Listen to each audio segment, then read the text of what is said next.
കർത്താവിൻ്റെ പരിശുദ്ധമായ നാമം വാഴ്ത്തപ്പെടുമാറാകട്ടെ. ദൈവജന പഠനത്തിനായി ഈ സൂം പ്ലാറ്റ്ഫോമിൽ എത്തിയിരിക്കുന്ന കർത്താവിൻ്റെ വിലപ്പെട്ട ദാസന്മാർ, മാതാപിതാക്കൾ, സഹോദരന്മാർ എല്ലാവരെയും യേശുക്രിസ്തുവിന്റെ നാമത്തിൽ ഹൃദയാംഗമായി സ്വാഗതം ചെയ്തുകൊള്ളുന്നു. തുടർന്ന് യൂട്യൂബിലൂടെ ദൈവജനം പഠിക്കാൻ ആഗ്രഹിച്ചു വരുന്ന എല്ലാ പ്രിയപ്പെട്ടവരെയും യേശുക്രിസ്തുവിന്റെ നാമത്തിൽ ഹാർദവുമായി സ്വാഗതം ചെയ്തുകൊള്ളുന്നു. നമ്മൾ പ്രാർത്ഥനയ്ക്കായി അപേക്ഷിച്ച വിഷയങ്ങൾ തുടർന്നും പ്രാർത്ഥനയിൽ ഓർക്കുക. ദൈവം വലിയവ അവർക്ക് വേണ്ടി പ്രവർത്തിപ്പാൻ നമുക്ക് പിന്നെയും പ്രാർത്ഥിക്കാം. നമ്മൾ ഈ ദിവസങ്ങൾ ചിന്തിക്കുന്ന പോലെ നമ്മുടെ കർത്താവ് സർവാധിപതിയായ കർത്താവാണ്, അധികാരമുള്ള കർത്താവാണ്. സകലത്തിന്മേലും പരമാധികാരവും എവിടെയും ഇറങ്ങി പ്രവർത്തിപ്പാൻ കഴിയുന്നൊരു ദൈവത്തെക്കുറിച്ചാണ് നമ്മൾ പഠിച്ചുകൊണ്ടിരിക്കുന്നത്. അങ്ങനെയെങ്കിൽ എവിടെയും നമ്മൾ പ്രാർത്ഥിക്കുന്ന വിഷയങ്ങളുടെ മേൽ ദൈവത്തെ കരം വ്യാപരിക്കട്ടെ എന്ന് ഞാൻ ആഗ്രഹിക്കുകയും പ്രാർത്ഥിക്കുകയും ചെയ്യുന്നു. നമ്മളുടെ 3-ാം അധ്യായമാണ് പഠിച്ചുകൊണ്ടിരുന്നത്. 3-ാം അധ്യായത്തിൽ നെബൂഖദ്നേസർ കൊണ്ടുവന്ന ബിംബത്തിന് മുമ്പിൽ വീണ് നമസ്കരിക്കാത്തതിന് പേരിൽ എരിയുന്ന തീച്ചൂളയുടെ 7 മടങ്ങ് വർദ്ധിപ്പിച്ചു. അവരെ തീച്ചൂളയിലേക്ക് വലിച്ചെറിഞ്ഞു. തീച്ചൂളയിലേക്ക് വലിച്ചെറിഞ്ഞവർ ആരോഗ്യവാന്മാർ, ശക്തന്മാരായിരുന്നു. ആ തീയുടെ ജ്വാലയുടെ ശക്തി കൊണ്ട് അവരെ ഗേറ്റിങ്കിൽ ചെന്നപ്പോഴേ തീ നിമിത്തം അവർ അവിടെ മരിച്ചുപോയി. അങ്ങനെയാണ് അവരെ തീയിലേക്ക് വലിച്ചെറിയുന്നത്. അപ്പോൾ അതുകൊണ്ട് അവരുടെ പ്രവർത്തനങ്ങൾ തീർന്നു എന്നെല്ലാവരും ചിന്തിച്ചു. അവരുടെ പ്രവർത്തനങ്ങളെല്ലാം നിർത്തി. രാജാവ് സന്തുഷ്ടവാനായി. ആ വലിയ തീച്ചൂളയിലേക്ക് ചിലർ വലിച്ചെറിയപ്പെട്ടു. അതുകൊണ്ട് തൻ്റെ നിയമത്തിന് മുമ്പിൽ ആരെയും വെറുതെ വിടുകയില്ല. താൻ പറയുന്ന അനുസരിച്ചില്ല എങ്കിൽ ഇങ്ങനെയൊക്കെ സംഭവിക്കുമെന്ന് ഒരിക്കൽ കൂടെ താൻ തെളിയിച്ചു. എന്നാൽ രാജാവ് നോക്കിയപ്പോൾ നല്ലൊരു പാട്ട് കേൾക്കാം, സ്തുതി സ്തോത്രങ്ങളുടെ പാട്ട്. ഇതെവിടുന്ന വരുന്ന അറിയത്തില്ല. സത്യപ്പോൾ തീച്ചൂളയുടെ നടുവിലൂടെ നിന്നും പാട്ട് ഉയരുന്നു. അതുകൊണ്ടാണ് രാജാവ് തീച്ചൂളയിലേക്ക് ശ്രദ്ധിച്ചു നോക്കാനുള്ള കാരണം. കാരണം തീച്ചൂളയ്ക്ക് അടുത്തല്ല ഇദ്ദേഹം നിൽക്കുന്നത്, ദൂരെയാണ്. കാരണം അത്രമാത്രം പവർ ആ തീച്ചൂള, ആ തീക്കുള്ളത് കൊണ്ട് ഒരു പരിധിക്ക് ഇപ്പുറമാണ് നിൽക്കുന്നത്. അപ്പം അത്രയും ദൂരത്തിൽ നിന്നുകൊണ്ട് ആ പാട്ടിൻ്റെ ശബ്ദം കേൾക്കുമ്പോൾ താൻ നന്നായി ശ്രദ്ധിക്കുന്നു. അതെവിടേക്കാണെന്ന് കണ്ടുപിടിക്കുമ്പോൾ തീച്ചൂളയിലേക്ക് താൻ നോക്കുന്നു. നോക്കുമ്പോൾ കാണുന്നത് 4 പുരുഷന്മാർ തീയിൽ കൂടെ നടക്കുന്നു. 4-മത്തവൻ്റെ രൂപം ദൈവപുത്രൻ രൂപമായി അദ്ദേഹം മനസ്സിലാക്കുന്നു. എന്നിട്ട് തൻ്റെ കൂടെയുള്ളവരോട് പറയുന്നു, നമ്മൾ 3 പേരെയല്ലേ വിട്ടത്, 4-മതൊരുത്തനുണ്ട്, അവൻ ദൈവപുത്രൻ്റെ രൂപം പോലെ ഇരിക്കുന്നു എന്ന് പറയുന്നു. നമ്മൾ ഈ ഭാഗമാണ് പഠിച്ചു നിർത്തിയത്. ഇതിനെ ചില ആളുകൾ, ചില പണ്ഡിതന്മാർ മഹാപീഡ കാലഘട്ടത്തിൽ ഇസ്രായേലിൽ സംഭവിക്കാൻ പോകുന്ന പീഡനത്തോട് സാമ്യപ്പെടുത്തി പറയാറുണ്ട്. അങ്ങനെ പഠിപ്പിക്കലുണ്ട്. കാരണം ഇസ്രായേൽ ജനം 7 വർഷം മഹാപീഡനത്തിലൂടെ കടന്നു പോകും. ആദ്യത്തെ 3.5 വർഷം വലിയ പ്രശ്നങ്ങളില്ലാതെ ഒരു നല്ല ക്രമീകരണത്തിലൂടെ അങ്ങോട്ട് പോകും. 3.5 വർഷം കഴിയുമ്പോൾ തൻ്റെ പീഡനങ്ങളെ വർദ്ധിപ്പിച്ചിട്ട് ഇസ്രായേൽ ജനത്തിന് നിൽക്കുവാൻ കഴിയാത്ത ഒരവസ്ഥയിലേക്ക് മുൻപോട്ട് പോകും. അതുപോലെയാണ് ഇവിടെ നമുക്ക് കാണാൻ കഴിയുന്നത്. ആരംഭ കാലഘട്ടങ്ങളിൽ വലിയ പ്രശ്നങ്ങളില്ലായിരുന്നു. ശദ്രക്ക്, മേശക്ക്, അബേദ്നെഗോവിന് നല്ല അനുഭവങ്ങൾ, നല്ല വാസസ്ഥലം, നല്ല ജോലി, പ്രൊമോഷൻ, സ്ഥാനം, മാനം എല്ലാം ഉണ്ട്. എന്നാൽ പെട്ടെന്നൊരു ദിവസം നിസ്സാരമാകുന്ന കാര്യങ്ങളുടെ പേരിൽ തീച്ചൂളയിലേക്ക് വലിച്ചെറിയപ്പെടുന്നു. ഇവിടെ ഒരു വിഗ്രഹത്തിനോടുള്ള ബന്ധത്തിലാണ് വലിച്ചെറിയപ്പെടുന്നത്. വെളിപ്പാട് ദിവസം 13-ാം അധ്യായത്തിൽ നോക്കുമ്പോൾ പ്രതിമയെ നമസ്കരിക്കണമെന്ന് ലോകത്തെ നിർബന്ധിക്കുന്ന ഒരു അന്തിക്രിസ്തുവിനെ കാണാം. അതുപോലെയാണ് നെബൂഖദ്നേസർ ഇവിടെ ജനത്തെ മുഴുവൻ നിർബന്ധിക്കുന്നു, താൻ നിർത്തി ബിംബത്തെ നമസ്കരിക്കണം.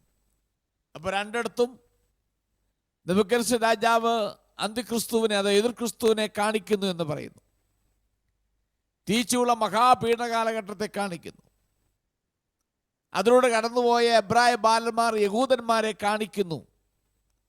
ഇത് സിംബോളിക്കായി പറയപ്പെടുന്നു എന്ന് വേദപണ്ഡിതന്മാർ അഭിപ്രായപ്പെടുന്നു. നമുക്ക് 26-ഉം 27-ഉം വാക്യങ്ങളിലേക്ക് നമുക്ക് പോകാം. നമ്മൾ ആ ഭാഗമാണ് ചിന്തിച്ചത്. 26-ഉം 27-ഉം വാക്യങ്ങൾ വായിക്കുമ്പോൾ അതൊന്ന് വായിച്ചേ. 26-ഉം 27-ഉം വാക്യം.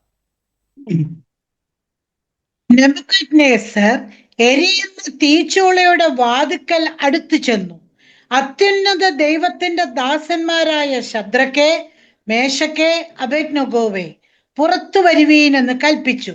അങ്ങനെ ശദ്രക്കും മേശക്കും അബേദ്നെഗോവും തീയിൽ നിന്ന് പുറത്തു വന്നു. പ്രധാന ദേശാധിപതിമാരും സ്ഥാനാപതിമാരും ദേശാധിപതിന്മാരും രാജമന്ത്രിമാരും വന്നുകൂടി. ആ പുരുഷന്മാരുടെ ദേഹത്തിന് തീ പിടിക്കാതെയും അവരുടെ തലമുടി കരിയാതെയും കാൽച്ചട്ടയ്ക്ക് കേട് പറ്റാതെയും അവർക്ക് തീയുടെ മണം പോലും തട്ടാതെയും ഇരുന്നത് കണ്ടു. ഓക്കെ, ഇവിടെ രാജാവ് തീച്ചൂളയുടെ അടുക്കലേക്ക് ചെന്നിട്ട് അവർ വിളിക്കുന്നത് അത്യുന്നതനായ ദൈവത്തിന്റെ ദാസന്മാർ എന്നാണ് വിളിക്കുന്നത്.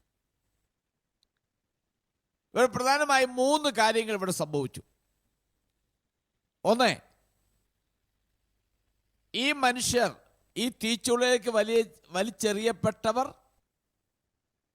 അത്യുന്നതനായ ദൈവത്തെ സേവിക്കുന്നവനാണെന്ന് നെബൂഖദ്നേസർ രാജാവ് തിരിച്ചറിഞ്ഞു.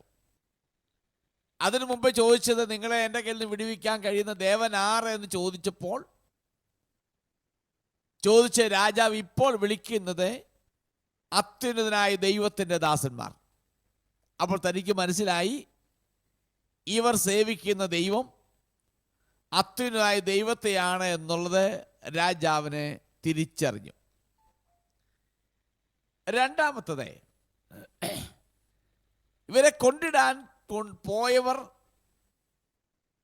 ഗേറ്റിൽ ചെന്നപ്പോഴേ തീയുടെ ആ പവർ കൊണ്ട് ദഹിച്ചുപോയി, മരിച്ചുപോയി.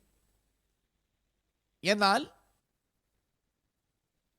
ഈ തീക്കകത്തേക്ക് എറിയപ്പെട്ട ചെറുപ്പക്കാർ അവിടെ വായിക്കുന്ന വെളിയിൽ വന്ന് നോക്കിയപ്പോൾ തലമുടി പോലും കരിഞ്ഞിട്ടില്ല, തീയുടെ മണം പോലുമില്ല. എന്ന് പറഞ്ഞാൽ ഈ തീച്ചൂളയ്ക്ക് ഈ എബ്രായ ബാലന്മാരെ തകർക്കാനുള്ള ശക്തി ഇല്ലായിരുന്നു. ഈ എബ്രായ ബാലന്മാർക്ക് അവരെ തകർക്കാനുള്ള ശക്തി, പവർ ഈ തീക്കില്ലായിരുന്നു. കാരണമെന്ന് ചോദിച്ചാൽ ഈ 28-ാം വാക്യത്തിൽ തന്നെ അതിൻ്റെ അവസാന ഭാഗം ഇങ്ങനെ പറയുന്നു: രാജകൽപ്പന കൂടെ മറുത്ത് തങ്ങളുടെ ദേഹത്തെ ഏൽപ്പിച്ചു കൊടുക്കുകയും ചെയ്ത എന്ന് പറഞ്ഞാൽ ദൈവ ഇഷ്ടം നിവർത്തിച്ചെടുക്കുന്നതിന് വേണ്ടി, ദൈവഹിതം അത് പൂർണ്ണമായി നിവർത്തിച്ചെടുക്കേണ്ടതിന് വേണ്ടി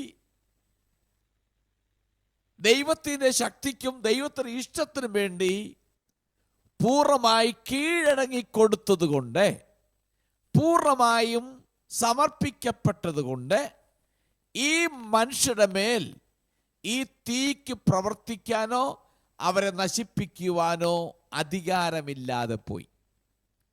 അതിന് പവർ ഇല്ലായിരുന്നു. അപ്പോൾ അതുകൊണ്ട് മനസ്സിലാക്കേണ്ട വസ്തുത, ദൈവത്തിന് വേണ്ടി നമ്മൾ ശക്തമായി നിലനിന്നാൽ നമ്മുടെ ശരീരം, നമ്മുടെ സകലവും ദൈവത്തിനായി സമർപ്പിക്കപ്പെട്ട് മുൻപോട്ട് പോയാൽ ഈ ലോകപ്രകാരം ഉണ്ടാകുന്നതൊന്നും ദൈവജനത്തെ തകർക്കുവാൻ സാധ്യമല്ല എന്നാണ് മനസ്സിലാക്കേണ്ടത്. ഇതാണ് രണ്ടാമത്തെ കാര്യം. നമ്മുടെ കർത്താവ് ഒരിക്കൽ പറഞ്ഞു, ഞാൻ ലോകത്തെ ജയിച്ചിരിക്കുന്നത് കർത്താവ് പറഞ്ഞു. അപ്പൊ ലോകത്തിൻ്റെ ഒരു ശക്തിക്കും, ഒരുവിധ മതത്തിലായ പൊളിറ്റിക്കൽ ആകട്ടെ, സോഷ്യൽ ആകട്ടെ, റിലീജിയസ് ആകട്ടെ, ഏത് ശക്തിക്കും ദൈവജനത്തെ തകർക്കുവാൻ സാധ്യമല്ല എന്ന് ഒരിക്കൽ കൂടി തെളിയിക്കുന്നു. അടുത്തത്, തീയുടെ ഗന്ധം പോലും ഉണ്ടായിരുന്നില്ല എന്ന് പറഞ്ഞാൽ അവർ പൂർണ്ണമായും അവർ വിടുതൽ പ്രാപിച്ചു എന്നർത്ഥം. ഭാഗികമായ വിടുതലല്ല, പൂർണ്ണമാകുന്ന വിടുതലോടുകൂടെ അവർ തീച്ചുളയിൽ നിന്നും പുറത്തു വന്നു. ഈ മൂന്ന് കാര്യമാണ് നമുക്ക് അതിനകത്ത് പ്രധാനമായി കാണാൻ കഴിയുന്നത്. നമുക്ക് 28-ാമത്തെ വാക്യത്തിലേക്ക് നോക്കുമ്പോ 28-ാമത്തെ വാക്യം. അപ്പോൾ നെബൂഖദ്നേസർ കൽപ്പിച്ചത്, ശദ്രക്കിന്റെയും മേശക്കിന്റെയും അബേദ്നെഗോവിന്റെയും ദൈവം വാഴ്ത്തപ്പെട്ടവൻ, തങ്ങൾ ആശ്രയിക്കുകയും സ്വന്തം ദൈവത്തെ അല്ലാതെ വേറൊരു ദൈവത്തെയും സേവിക്കുകയോ നമസ്കരിക്കുകയോ ചെയ്യാതിരിക്കത്തക്കവണ്ണം രാജകൽപ്പന കൂടെ മറുത്ത് തങ്ങളുടെ ദേഹത്തെ ഏൽപ്പിച്ചു കൊടുക്കുകയും ചെയ്ത തന്റെ ദാസന്മാരെ അവൻ സ്വദൂതനെ അയച്ച് വിടുവിച്ചിരിക്കുന്നുവല്ലോ. ഓക്കെ, ഇവിടെ 3 എബ്രായ ബാലന്മാരുടെ ദൈവത്തിന്റെ മഹത്വം നെബൂഖദ്നേസർ രാജാവ് അംഗീകരിക്കുകയാണ്. അവിടെ പറയുമ്പോൾ ശദ്രക്കിന്റെയും മേശക്കിന്റെയും അബേദ്നെഗോവിന്റെയും ദൈവം വാഴ്ത്തപ്പെട്ടവനെന്ന വായിക്കുന്നത്. എന്ന് പറഞ്ഞാൽ നെബൂഖദ്നേസർ രാജാവ് ദൈവത്തിന് മഹത്വം കൊടുക്കുമ്പോൾ എബ്രായ ബാലന്മാരുടെ പേര് പറഞ്ഞാണ് മഹത്വം കൊടുക്കുന്നത്. അപ്പൊ അതിൽ നിന്ന് മനസ്സിലാക്കേണ്ട ഒരു കാര്യം, ഈ മഹാനായ രാജാവിന് ഈ ദൈവം തൻ്റെ ദൈവമല്ല എന്നൊരു ബോധ്യമായി.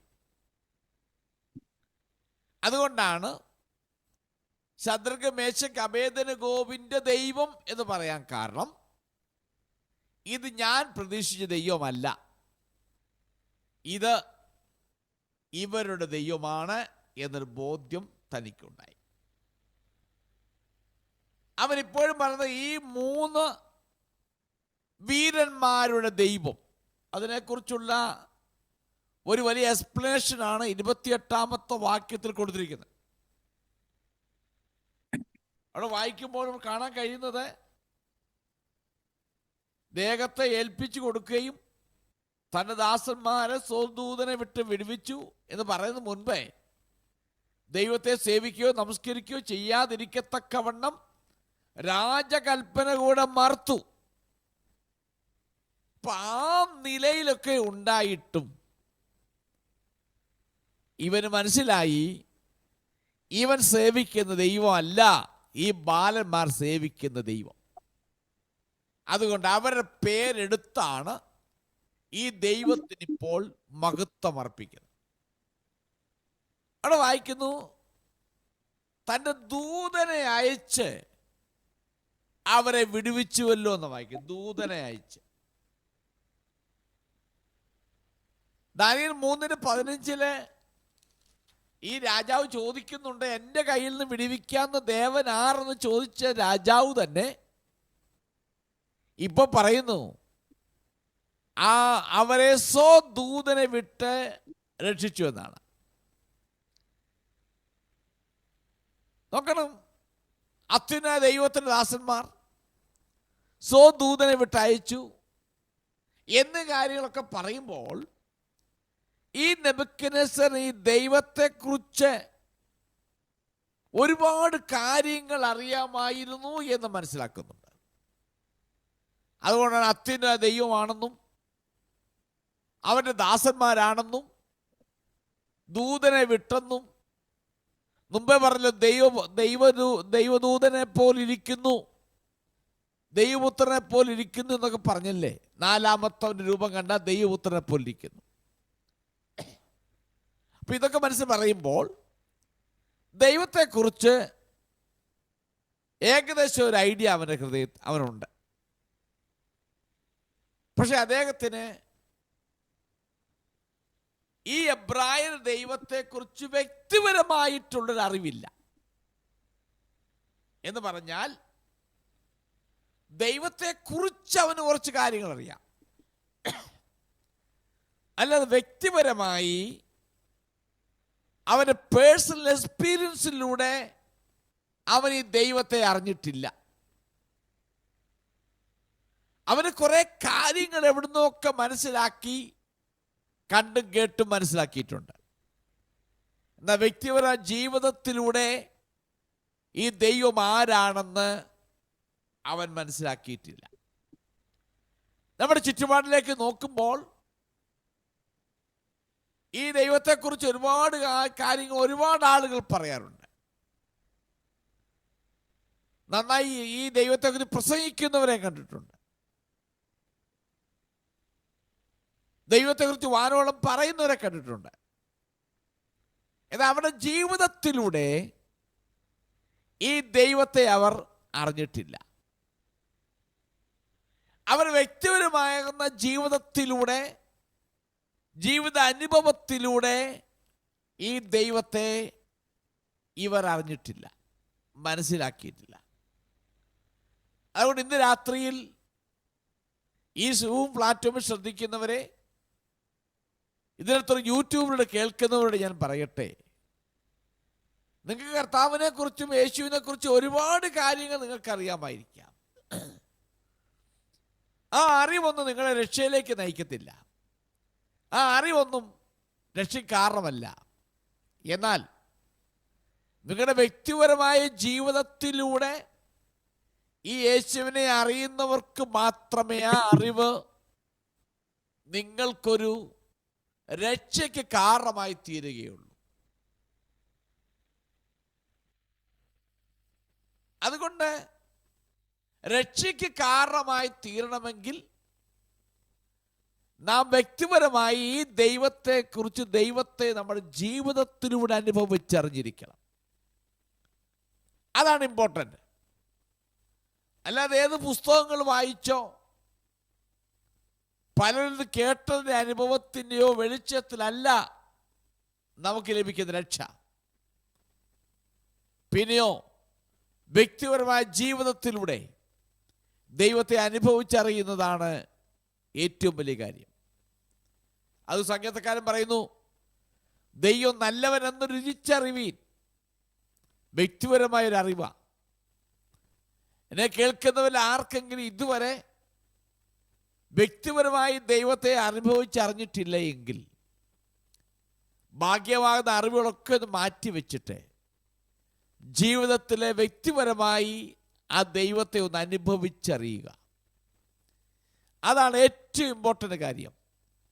ക്രിസ്തീയ ജീവിതത്തിൽ ആ ദൈവത്തെ ജീവിതത്തിലൂടെ അനുഭവിച്ചറിയുന്നത് ഒരു പ്രധാനപ്പെട്ട കാര്യമാണ്. അവിടെ വായിക്കുന്ന അവൻ എബ്രായരുടെ ദൈവമാണ്. അവ ആ ദൈവത്തെക്കുറിച്ചുള്ള വിശദീകരണം പറയുന്നത് ഈ താഴെയുള്ള വാക്യത്തിൽ. അവന് രക്ഷകനെ അയക്കുന്നു എന്ന് പറഞ്ഞാൽ സ്വന്തം ദൂതനെ വിട്ടയച്ചു, രക്ഷിച്ചു. പിന്നെ പറയുന്നു അവൻ ശക്തിയുള്ള, വലിയ ശക്തിയുള്ള ദൈവമാണ്. അതുകൊണ്ടാണ് ആ ദൈവം തീച്ചൂളയിലേക്ക് ഇറങ്ങി വന്നു അവരെ വിടുവിച്ചത്. മൂന്നാമൻ പറയുന്നു അവൻ ആശ്രയിപ്പാൻ യോഗ്യനായ ദൈവമാണ്. അവനിൽ വിശ്വസിച്ചവർക്ക്. അപ്പൊ ഈ നിലയിൽ നോക്കുമ്പോൾ ദൈവത്തെക്കുറിച്ചുള്ളൊരു വലിയ വിശദീകരണം കൊടുക്കുന്നുണ്ട്. നെബൂഖദ്നേസരെ, ദൈവത്തെക്കുറിച്ച് നീ ഒരുപാട് കാര്യങ്ങൾ പറയുന്നെങ്കിലും നിന്റെ വ്യക്തിപരമായ ജീവിതത്തിൽ ഈ ദൈവത്തെ അനുഭവിച്ചറിയുന്നതാണ് ഏറ്റവും വലിയ കാര്യം. അതുകൊണ്ട് എന്നെ കേൾക്കുന്നവരെ, നമ്മുടെ വ്യക്തിപരമായ ജീവിതത്തിലൂടെ ഈ ദൈവത്തെ നമുക്ക് അനുഭവിച്ചറിയണം. അതാണ് ഏറ്റവും ഇമ്പോർട്ടൻറ്റ്. ഇനി നമ്മൾ പഠിച്ചു വരുമ്പോൾ ശദ്രക്ക്, മേശക്ക്, അബേദ്നെഗോ എന്നിവർ ഇവിടെ വായിക്കുന്നത് തങ്ങൾ ശരീരങ്ങളെ കൂടെ ഏൽപ്പിച്ചു കൊടുത്തു എന്നാണ് വായിക്കുന്നത്. എന്ന് പറഞ്ഞാൽ അവർ ശരീരങ്ങളെ ദൈവത്തിന് മുൻപിൽ പൂർണ്ണമായും സമർപ്പിച്ചു, കീഴ്പ്പെടുന്ന ഒരു അനുഭവത്തിലേക്ക് പോയി. ദേഹം, ദേഹി, ആത്മാവ്, ഇത് പൂർണ്ണമായും അവർ ദൈവഹിതത്തിനായി സമർപ്പിച്ചു, ദൈവഹിതത്തിനായി ഏൽപ്പിച്ചു കൊടുത്തു. അതിന് മുൻപിൽ, ദൈവഹിതത്തിന്റെ മുൻപിൽ പൂർണ്ണമായി കീഴ്പ്പെടുത്തി കൊടുത്തു. നമുക്കറിയാം, റോമാലേഖനം 12-ാം അധ്യായത്തിൽ 1-ാമത്തെ വാക്യം ഒന്ന് വായിച്ചു. Romans chapter 12 verse 1.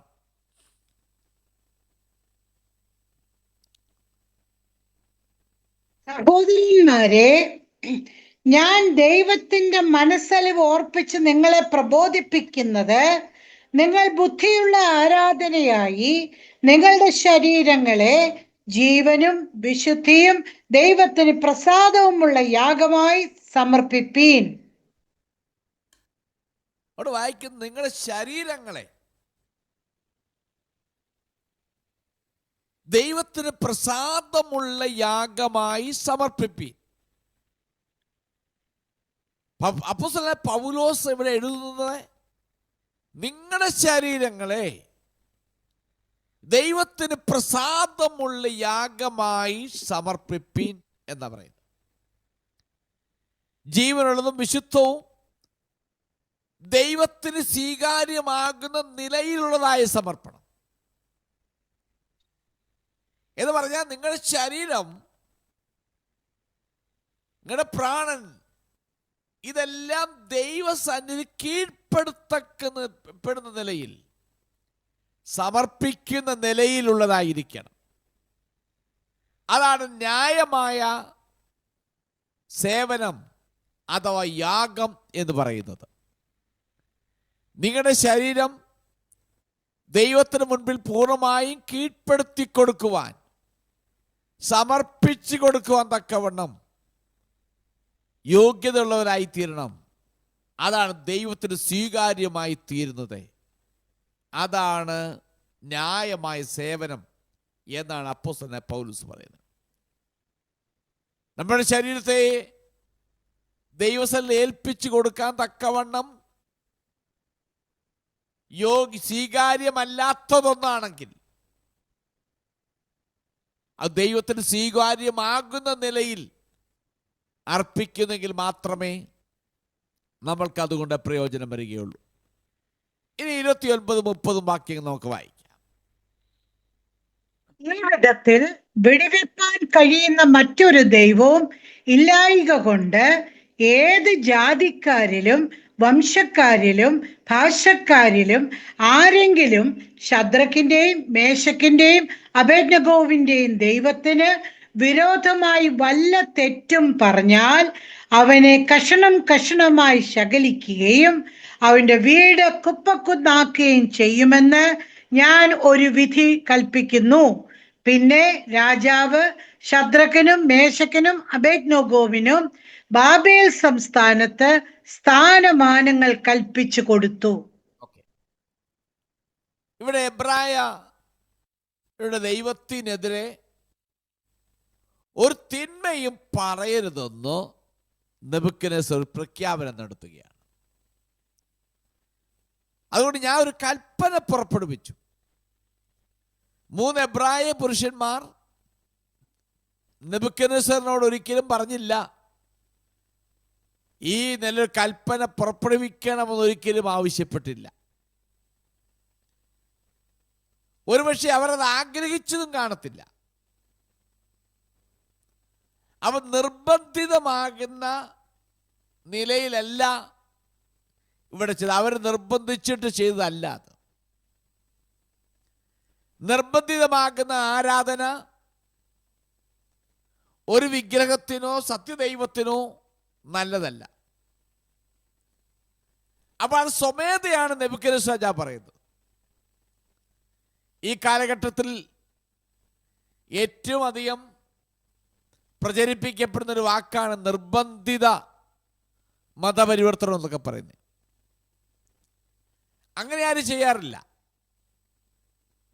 അതൊരു ദൈവവും ആഗ്രഹിക്കുന്നില്ല. അങ്ങനെ നിർബന്ധിച്ച് ആരാധിക്കുന്നതും തെറ്റാ. നിർബന്ധിതമായി മതം മാറുകയോ ആരാധിക്കാൻ പോവുകയോ ചെയ്യുന്നത് തെറ്റാണ്. കാരണം അതുകൊണ്ട് ഒരു പ്രയോജനവും ആർക്കും ഉണ്ടാകാൻ പോകുന്നില്ല. ഇവിടെ ഒരിക്കലും അവർ ആവശ്യപ്പെട്ടില്ല രാജാവിനോട്. രാജാവ് ഇത് കണ്ടപ്പോൾ തനിക്ക് മനസ്സിലായി. അതുകൊണ്ട് താൻ വിളിച്ചു പറയുന്ന കൽപ്പനയാണിത്. ഇതുവരെ വിടുവിക്കാൻ കഴിയുന്ന മറ്റൊരു ദൈവവുമില്ല. തൻ്റെ ജനത്തിൻ്റെ ജീവിതത്തിൽ ദൈവം പ്രവർത്തിക്കുന്നത് എങ്ങനെയെന്ന് കാണുന്നത് നെബൂഖദ്നേസർ വാസ്തവത്തിൽ അതിനൊരു വലിയ സാക്ഷിയാണതിന്. താൻ സാമ്രാജ്യ സ്ഥാപകനാണ്, ഏറ്റവും വലിയ സാമ്രാജ്യത്തിൻ്റെ ഉടമസ്ഥൻ. ആ മനുഷ്യന്റെ സാക്ഷ്യമാണ് എബ്രായർ ദൈവത്തെക്കുറിച്ചുള്ള സാക്ഷ്യം. സാധാരണ ആളുടെ സാക്ഷ്യമല്ല. താൻ തൻ്റെ കണ്ണുകൊണ്ട് കണ്ടു, ചെവി കൊണ്ട് കേട്ടു, കാര്യങ്ങൾ മനസ്സിലാക്കിയിട്ട് ഈ എബ്രായർ ദൈവത്തെക്കുറിച്ച് പറയുന്ന സ്റ്റേറ്റ്മെൻ്റാണിതെല്ലാം. ഇത് ഏറ്റവും വലിയ ഫലപ്രദമാകുന്ന ഒരു സാക്ഷ്യമാണിത്. അപ്പോൾ ദൈവത്തെക്കുറിച്ചുള്ളതായ വ്യക്തമായ ഒരു ആലേഖനം പോലെ എഴുതപ്പെട്ട ഒരു പ്രധാനപ്പെട്ട കാര്യമാണിത്.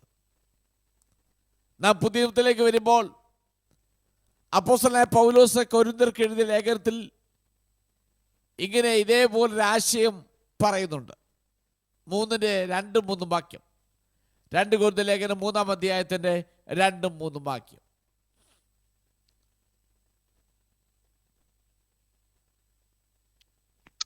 ഞങ്ങളുടെ ഹൃദയങ്ങളിൽ എഴുതിയതായി സകല മനുഷ്യരും അറിയുന്നതും വായിക്കുന്നതുമായ ഞങ്ങളുടെ പത്രം നിങ്ങൾ തന്നെ. ഞങ്ങളുടെ ശുശ്രൂഷയാൽ ഉണ്ടായ ക്രിസ്തുവിൻ പത്രമായി നിങ്ങൾ വെളിപ്പെടുന്നുവല്ലോ. അത് മഷി കൊണ്ടല്ല. ബാബിലോൺ സംസ്ഥാനത്തിൽ പ്രവാസത്തിലേക്ക് പോയ എബ്രായ ബാലന്മാർ അവിടെ ആരായി ശോഭിച്ചു? പ്രവാസികളായിട്ടല്ല ശോഭിച്ചേ. ഏതൊരു സ്ഥാനത്തുള്ള സ്ഥാനാപതികളായിട്ടല്ല ശോഭിച്ചേ. അവർ ഉയർത്തിപ്പിടിക്കുന്ന അവരുടെ ദൈവത്തെക്കുറിച്ചും അവർക്ക് ലഭിച്ച കൽപ്പനകളെക്കുറിച്ചും ബാബിലോൺ സംസ്ഥാനത്തെങ്ങും പ്രഖ്യാപിക്കപ്പെടുന്ന ഒരു നല്ല പത്രമായിട്ടാണ് ഈ എബ്രായ ബാലന്മാർ അവിടെ ആയിരിക്കുന്നത്. അവരിലൂടെ ബാബിലോൺ സംസ്ഥാനത്ത് മുഴുവനും അറിയപ്പെട്ടു എബ്രായരുടെ ദൈവം ആരാണ്. അവർ പ്രവാസത്തിന് അടിമകളായി പോയാലും ശരി, അതിൻ്റെ നടുവിലും അവർ ദൈവത്തിൻ്റെ പത്രമായി അവിടെ ശോഭിച്ചു എന്ന് കാണുന്നുണ്ട്. പുതിയ നിയമത്തിൽ വരുമ്പോൾ പൗലോസ് പറയുന്നു, ഞങ്ങളുടെ ഹൃദയത്തിൽ എഴുതപ്പെട്ടതും സകല മനുഷ്യരും അറിയുന്നതും വായിക്കുന്നതുമായി ഞങ്ങളുടെ പത്രം നിങ്ങളാകുന്നു. വ്യക്തമായും നിങ്ങൾ ക്രിസ്തുവിൻ്റെ പത്രങ്ങളാകുന്നു. ഞങ്ങളുടെ ശുശ്രൂഷയാൽ മഷി കൊണ്ടല്ല, ജീവനുള്ള ദൈവത്തിൻ്റെ ആത്മാവിനാൽ എഴുതിയതും കൽപ്പലകളിലല്ല, മാംസപ്പലകകളിൽ അഥവാ ഹൃദയത്തിൻ്റെ ഫലകങ്ങളിൽ എഴുതപ്പെട്ടതുമായിരിക്കുന്നു. അതുകൊണ്ട് ഇവരുടെ ജീവിതത്തിൽ കഠിനമാകുന്ന ശോധനകളും ഒക്കെ വന്നെങ്കിലും ഇതിന് നടുവിലൂടെ അവർ തെളിയിച്ചു കൊണ്ടിരുന്നു അവർ ദൈവം ആരാണെന്ന് ലോകത്തിന് മുമ്പിൽ പത്രങ്ങളിൽ വരുന്നതായ അനുഭവം പോലെ അവർ അവിടെ വെളിപ്പെട്ടു. അവർ ആ നിലയിൽ പ്രവർത്തിച്ചു.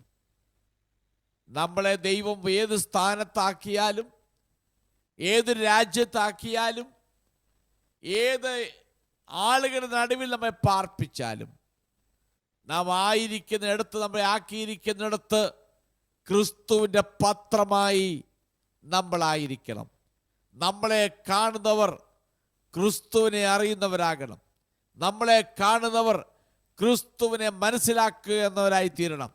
നമ്മളോട് ഇടപെടുന്നവർ ക്രിസ്തുവിനെ കാണണം. നമ്മുടെ സംസാരത്തിലൂടെ, നമ്മുടെ പ്രവർത്തനത്തിലൂടെ, നമ്മുടെ ജീവിതത്തിലൂടെ, നമ്മുടെ എല്ലാവിധമാകുന്ന മണ്ഡലങ്ങളിലും ക്രിസ്തുവിനെ വെളിപ്പെടുത്തുന്നതായി തീരണമെന്ന് വ്യക്തമായി പറയുകയാണ്. അതുകൊണ്ട് ഈ അധ്യായം എഴുതി അവസാനിപ്പിക്കുമ്പോൾ എബ്രായരുടെ ദൈവത്തെക്കുറിച്ചുള്ളതായ ഒരു നല്ല ഡിക്ലറേഷനോട് കൂടി ഈ അധ്യായം അവസാനിപ്പിക്കുകയാണ്. അതുകൊണ്ട് ദൈവവചന പഠനത്തിനായി വന്നിരിക്കുന്നത് പറയട്ടെ, നമ്മുടെ ജീവിതത്തിലും ക്രിസ്തുവിൻ്റെ പത്രങ്ങളായി ശോഭിക്കുവാൻ ദൈവത്തെ പരിശുദ്ധാത്മാവ് നമ്മെ സഹായിക്കട്ടെന്ന് പറഞ്ഞുകൊണ്ട് ഞാൻ എൻ്റെ വാക്കിയുടെ അവസാനിപ്പിക്കുകയാണ്. നമുക്ക് 4-ാം അധ്യായത്തിലേക്ക് പ്രവേശിക്കാം. 4-ാം അധ്യായം ഇത് മറ്റു വിധത്തിലുള്ള ഒന്നാണ്. 2-ാം അധ്യായം രാജാവ് കണ്ട സ്വപ്നം. 3-ാം അധ്യായത്തിൽ രാജാവ് നിർത്തി ബിംബം. 4-ാം അധ്യായത്തിൽ വരുമ്പോൾ രാജാവ് വീണ്ടും ഒരു സ്വപ്നം കാണുന്നുണ്ട്. ആ സ്വപ്നത്തെക്കുറിച്ചുള്ളതായ വലിയ വിശദീകരണമാണ്. ഈ സ്വപ്നം വൃക്ഷത്തെക്കുറിച്ചുള്ള നെബൂഖദ്നേസർ സ്വപ്നമാണത്. അതുകൊണ്ട് പ്രാർത്ഥനയോട് നമുക്ക് ഇതിൽ പ്രവേശിക്കാം. അതിന് 1 മുതൽ 3 വാക്യങ്ങളൊന്ന് വായിച്ച് 4-ാം അധ്യായത്തിൻ്റെ 1 മുതൽ 3 വാക്യങ്ങൾ. നെബൂഖദ്നേസർ രാജാവ് സർവഭൂമിയിലും പാർക്കുന്ന സകല വംശങ്ങൾക്കും ജാതികൾക്കും ഭാഷക്കാർക്കും എഴുതുന്നത്, നിങ്ങൾക്ക് ശുഭം വർദ്ധിച്ചു വരട്ടെ. അത്യുന്നതനായ ദൈവം എങ്കിൽ പ്രവർത്തിച്ച അടയാളങ്ങളും അത്ഭുതങ്ങളും പ്രസിദ്ധമാക്കുന്നത് നന്നെന്ന് എനിക്ക് തോന്നിയിരിക്കുന്നു. അവന്റെ അടയാളങ്ങൾ എത്ര വലിയവ, അവന്റെ അത്ഭുതങ്ങൾ എത്ര ശ്രേഷ്ഠമായവ. അവന്റെ രാജ്യത്വം എന്നേക്കുമുള്ള രാജ്യത്വവും അവന്റെ ആധിപത്യം തലമുറ തലമുറയായി ഉള്ളതും ആകുന്നു. ഇവിടെ വന്നപ്പോൾ 3-ാം അധ്യായത്തിൽ ആരംഭത്തിൽ കാണുന്ന നെബൂഖദ്നേസർ അല്ല 3-ാം അധ്യായത്തിൽ അവസാനത്തിൽ വരുമ്പോൾ. 4-ാം അധ്യായത്തിൽ വരുമ്പോഴും ആളെ കുറെ കൂടി അങ്ങ് മാറി. ഇവിടെ നെബൂഖദ്നേസർ രാജാവ് ഒരു വിറ്റ്നസിനെ പോലെ നിന്നാ പറയുന്നത്. അവിടെ പറയുന്നത് ഞാൻ എഴുതുന്നത് എന്ന് പറഞ്ഞുകൊണ്ട് നെബൂഖദ്നേസർ രാജാവ് സർവഭൂമിയിൽ പാർക്കുന്ന സകല വംശർക്കും ജാതികൾക്കും ഭാഷക്കാർക്കും എഴുതുന്ന. അപ്പൊ ഈ ഒരു അധ്യായം മുഴുവൻ ഇത് ഒരിക്കൽ കൂടി പറഞ്ഞാൽ അതുല്യമാകുന്ന ഒരു അധ്യായം. ഒരു ജാതീയ രാജാവിന്റെ സാക്ഷ്യമാണിത്. ദൈവന്റെ ഹൃദയത്തെ എങ്ങനെ മാറ്റി എന്നുമാണ് ഈ ഭാഗത്ത് വ്യക്തമായി കാണുവാൻ കഴിയുന്നത്.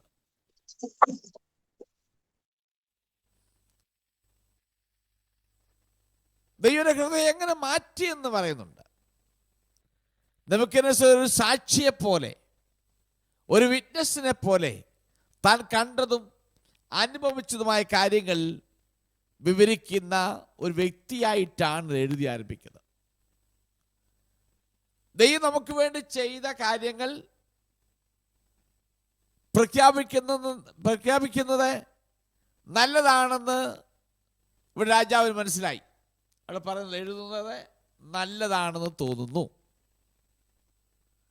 അത്യുന്ന ദൈവം നമുക്ക് വേണ്ടി ചെയ്ത അടയാളങ്ങളും അത്ഭുതങ്ങളും ഇതൊക്കെ നമ്മെ അസ്വാഭാവികമായി ഒരു നിശബ്ദരാക്കുന്ന നിലയിലേക്കല്ല, നമ്മളെ കുറെ കൂടെ ചിന്തിപ്പിക്കുന്ന, മനസ്സിലാക്കുന്ന അനുഭവത്തിലേക്കാണ്. അവിടെ വായിക്കുന്ന അവന്റെ രാജ്യം ശാശ്വത രാജ്യമാണ്. നെബൂഖദ്നേസർ രാജാവ് ഒരു മഹാനായ രാജാവായിരുന്നു, ഒരു സാമ്രാജ്യത്തിന് സ്ഥാപകനായിരുന്നു. എന്നാൽ ഈ അധ്യായത്തിൽ വരുമ്പോൾ താൻ പറയുന്നത് അവന്റെ രാജ്യം എന്നാണ് വായിക്കുന്നത്. നെബൂഖദ്നേസർ രാജാവിന്റെ രാജ്യമല്ല. അവൻ കണ്ട ആ സ്വപ്നത്തിൻ്റെ അകത്തു നിന്നും അവനെന്തോ മനസ്സിലായി, അവന്റെ സാമ്രാജ്യം അത്യുന്ന ദൈവത്തിന്റെ രാജ്യത്തിന് മുൻപിൽ ഒന്നുമില്ലെന്ന് അവൻ മനസ്സിലായി. അവന്റെ രാജ്യം ശാശ്വതമാണ്. നെബൂഖദ്നേസർ രാജാവ് മഹാനായ രാജാവായിരുന്നു. എന്നാൽ ഈ അധ്യായത്തിൽ വരുമ്പോൾ അവൻ കണ്ട ആ സ്വപ്നത്തോടനുബന്ധിച്ച് ദൈവരാജ്യം ഏറ്റവും വളരെ വലുതാണെന്നും ആ ആധിപത്യം പൂർണ്ണമായും മറ്റൊന്നിനോട് കമ്പയർ ചെയ്യുവാൻ അതുല്യമായതാണെന്നും നെബൂഖദ്നേസർ രാജാവ് തിരിച്ചറിഞ്ഞു. അതുവരെ താനാണ് മഹാൻ, താനാണ് ഉന്നതൻ, തൻ്റെ സാമ്രാജ്യമാണ് വലുത്, തൻ്റെതാണ് ശാശ്വതമാണ് എന്നൊക്കെ ചിന്തിച്ചു കൊണ്ടിരുന്ന നെബൂഖദ്നേസർ അദ്ദേഹം ആരംഭിക്കലേ പറയുന്നത് അവന്റെ രാജ്യം ഒരു ശാശ്വത രാജ്യമാണ് എന്ന് പറഞ്ഞാൽ, എൻ്റെ രാജ്യം ദൈവരാജ്യത്തിന് മുമ്പാകെ ഒന്നുമില്ലെന്നും ആ ദൈവത്തിൻ്റെ ആധിപത്യം പൂർണ്ണമായും മറ്റൊന്നിനോട് കമ്പയർ ചെയ്യാൻ കഴിയാത്ത അതുല്യമാണെന്നും രാജാവ് തിരിച്ചറിഞ്ഞു. കാരണം അതൊരു ശാശ്വത രാജ്യമാണ്. അവിടെ വായിക്കുന്ന ഒടുവിൽ ദാനിയേൽ എൻ്റെ മുമ്പാകെ വന്നതൊക്കെ വായിക്കുന്നുണ്ട്. നാം ആ ഭാഗം വായിക്കുമ്പോൾ ആ മൂന്നാമത്തെ വാക്യം ഒന്നുകൂടെ വായിച്ചു. അത്ഭുതങ്ങൾ എത്ര ശ്രേഷ്ഠമായവ, അവന്റെ രാജ്യത്വം എന്നേക്കുമുള്ള രാജ്യത്വവും അവന്റെ ആധിപത്യം തലമുറ തലമുറയായി ഉള്ളതുമാകുന്നു. ഓക്കെ, ഇവിടെ വായിക്കുന്നു അവന്റെ അത്ഭുതങ്ങൾ എത്ര ശ്രേഷ്ഠമായവ, അവന്റെ രാജ്യത്വം എന്നേക്കുമുള്ള രാജ്യത്വം, അവന്റെ ആധിപത്യം തലമുറ തലമുറയായും നിൽക്കുന്നു എന്ന് വായിച്ചു. ഇനി നമുക്ക് നാലാമത്തെ വാക്യത്തിലേക്ക് ഇത് പ്രവേശിക്കാം. ആ വാക്യം കൂടെ വായിച്ച് രാത്രി നിർത്താം. നാലാമത്തെ വാക്യം, നെബൂഖദ്നേസർ എന്ന ഞാൻ എന്റെ അരമനയിൽ സ്വൈര്യമായും എന്റെ രാജധാനിയിൽ സുഖമായി വസിച്ചിരിക്കുമ്പോൾ ഒരു സ്വപ്നം കണ്ടു. അവിടെ വായിക്കുന്നത് എൻ്റെ വീട്ടിൽ ഞാൻ വിശ്രമത്തിലായിരുന്നു, എൻ്റെ അരമനയിൽ ഞാൻ വളരെ ഹാപ്പി ആയിട്ടിരിക്കുകയായിരുന്നു. നെബൂഖദ്നേസറിന്റെ വിശ്രമം, സമാധാനം, സന്തോഷം ആ ഒരു അനുഭവത്തിലൂടെ ഇങ്ങനെ പോവുകയായിരുന്നു. അതിനെക്കുറിച്ച് വേദപണ്ഡിതന്മാർ പറയുന്നത് ഇങ്ങനെയാണ്: അദ്ദേഹത്തിന് ലഭിച്ചിരുന്ന വിശ്രമവും അദ്ദേഹത്തിന് സമാധാനമെല്ലാം വ്യാജ ദൈവങ്ങളുടെ സമാധാനമായിരുന്നു എന്ന് വായിക്കുന്നത്. അപ്പൊ ആ വ്യാജ ദൈവങ്ങളുടെ സുരക്ഷിതത്തിലും സമാധാനത്തിലും താമസിക്കുമ്പോഴാണ് ആ വ്യാജ സുരക്ഷിതത്വത്തിൽ നിന്നും അവൻ എന്തോ ഒരു നാശത്തിലേക്ക് അവൻ പോകുകയാണ് ഇവിടെ ചെയ്യുന്നത്. അവന് തോന്നി ഞാൻ വളരെ ഹാപ്പിയാണ്. അധ്യായം മുഴുവനും പഠിച്ചു വരുമ്പോൾ ആ വ്യാജ ദൈവങ്ങളുടെ സംരക്ഷണയിലും ആ വ്യാജ ദൈവങ്ങളുടെ വിശ്രമത്തിലും സമാധാനത്തിൽ ജീവിക്കുമ്പോൾ തന്നെ അവനൊരു അധപ്പതനത്തിലേക്ക്, ഒരു നാശത്തിലേക്ക്, ഒരു അന്തികമാകുന്ന അവസ്ഥയിലേക്ക് പോകുന്നതായി നമുക്ക് കാണാൻ കഴിയുന്നുണ്ട്. അവന് വ്യാജ സുരക്ഷിതത്വത്തിൽ നിന്നും ഒരു ഉന്മൂല നാശത്തിലേക്ക് പോകുന്നതായി കാണുന്നുണ്ട്. നമുക്കിവിടെ നിന്ന് മനസ്സിലാക്കാൻ കഴിയുന്നൊരു കാര്യം, എത്ര ഉന്നതനായാലും ശരി, ഏത് ഉയർന്ന രാജാവായിരുന്നാലും ശരി, നമ്മളെ പുതിയ നിയമത്തിൽ വായിക്കുന്ന പോലെ എല്ലാ മുഴങ്കാലും അവൻ്റെ മുമ്പിൽ വീഴും, എല്ലാ നാവും ഏറ്റുപറയും അവൻ മാത്രം കർത്താവെന്ന്. ബാബിലോണിൽ ആ എബ്രായ ബാലന്മാർ സത്യത്തിന് വേണ്ടി നിന്നതുകൊണ്ട് അത് കണ്ട മഹാനായ ചക്രവർത്തി ദൈവത്തെക്കുറിച്ച് പറയുന്നത് വളരെ അത്ഭുതമേറിയതാണ്.